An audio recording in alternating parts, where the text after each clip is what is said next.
नमस्कार मित्रांनो, इन्फो मराठीमध्ये आपले स्वागत आहे। EPS 95 पेन्शन धारकांसाठी सध्या सर्वात मोठा प्रश्न कोणता असेल तर तो म्हणजे आता पुढे काय। सरकार, EPFO आणि विविध पेन्शनर संघटनांच्या बैठका, मागण्या आणि चर्चांमुळे अनेकांच्या मनात उत्सुकता निर्माण झाली आहे। आजच्या व्हिडिओमध्ये आपण पाहणार आहोत की EPS 95 पेन्शन धारकांसाठी पुढचा संभाव्य टप्पा कोणता असू शकतो, कोणत्या मुद्द्यांवर चर्चा सुरू आहे आणि पुढील काळात कोणत्या घडामोडींवर लक्ष ठेवणे आवश्यक आहे। व्हिडिओ शेवटपर्यंत नक्की पहा, कारण शेवटी मी तुम्हाला सांगणार आहे की प्रत्येक EPS 95 पेन्शन धारकाने पुढील काही महिन्यात कोणत्या गोष्टींकडे विशेष लक्ष द्यावे। जर तुम्ही अजून चॅनलला सबस्क्राईब केले नसेल तर आत्ताच सबस्क्राईब करा आणि बेल आयकॉन दाबा।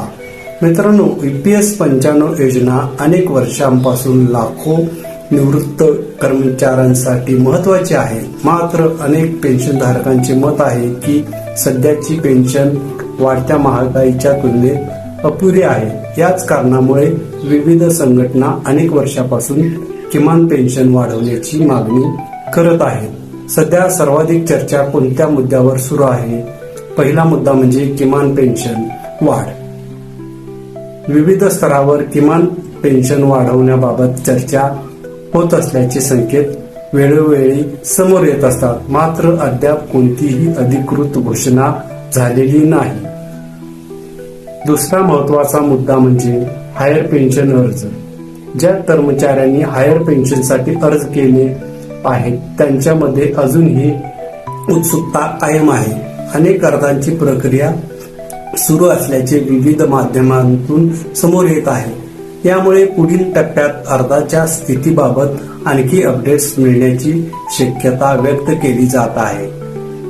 आता प्रश्न असा आहे की EPFO कडून पुढे काय होऊ शकते? सर्वप्रथम प्रलंबित अर्जांची प्रक्रिया वेगाने पूर्ण करण्याचा प्रयत्न होऊ शकतो। दुसरे म्हणजे पेन्शनशी संबंधित तांत्रिक अडचणी सोडवण्यासाठी नवीन सूचना किंवा मार्गदर्शक तत्वे जारी होऊ शकतात। तिसरे म्हणजे पेन्शनर्सच्या विविध मागण्यांवर पुढील बैठका किंवा चर्चा होण्याची शक्यता नाकारता येत नाही। मित्रांनो, येथे एक गोष्ट लक्षात ठेवणे अत्यंत महत्वाचे आहे। सोशल मीडियावर अनेक वेळा पेन्शन वाढ निश्चित मोठा निर्णय झाला अशा बातम्या व्हायरल होत असतात, मात्र अधिकृत आदेश येईपर्यंत कोणतीही माहिती अंतिम मानू नका। नेहमी EPFO किंवा अधिकृत स्त्रोतांवरील माहितीलाच प्राधान्य द्या।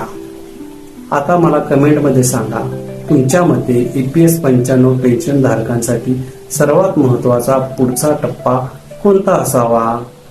किमान पेन्शन वाढ, हायर पेन्शन अर्ज निकाली काढणे, महागाईशी जोडलेली पेन्शन? तुमचे मत कमेंटमध्ये नक्की लिहा। मित्रांनो, आगामी काळात EPS 95 संदर्भात कोणतीही महत्वाची अपडेट आली तर ती सर्वप्रथम तुमच्यापर्यंत पोहोचवण्याचा आमचा प्रयत्न असेल। म्हणून इन्फो मराठी चॅनलला सबस्क्राईब करा, व्हिडिओला लाईक करा आणि इतर EPS 95 पेन्शन धारकांपर्यंत हा व्हिडिओ शेअर करा। मी आहे तुमचा मित्र आणि तुम्ही पाहत आहात इन्फो मराठी।